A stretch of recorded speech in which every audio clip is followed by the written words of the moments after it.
በማዕከላዊ ኢትዮጵያ አላባ ዞን አርቶ የቱሪስት መዳረሻ ጋር ነው የምንገኘው።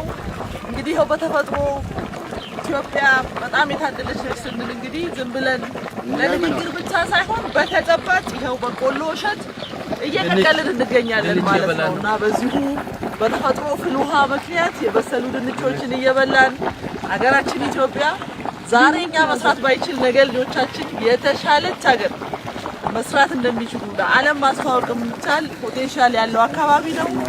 ኑ ሁላችንም አላባ ኦርቶ የቱሪስት መዳረሻን እንጎብኝ ለማለት ነው። አላባን በጋራ እናልማ።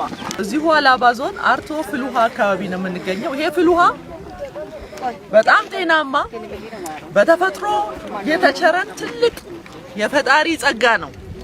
ይሄንን ፍል ውሃ ባለሀብቶች ራሱኑ በማቀዝቀዝ ራሱኑ ወደ መስኖ በማሸጋገር እርሻ አለ፣ ያልተመረተ ምርት የለም።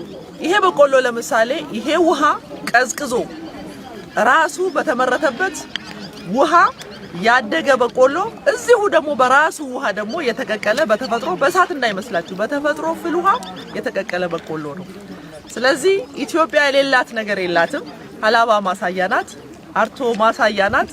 ሁላችንም መተን እንጎብኝ፣ የምንችለውን ሁሉ በማድረግ አካባቢውን እናልማ የሚል ጥሪ ማስተላለፍ ፈልጋለሁ። አመሰግናለሁ። ሱብሃንአላህ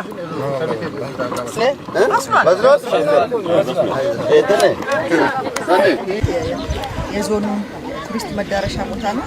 ይሄ በቆሎ ዘገቅን እየበላ ነው። ሌሎቻችሁ መታችሁ በዚህ በቆሎ ገቀላችሁ ድንች ገቀላችሁ እንድትቋደሱ እንላለን። መታችሁ እንድታለሙ አድራ እንላለን። ሰላም ነው።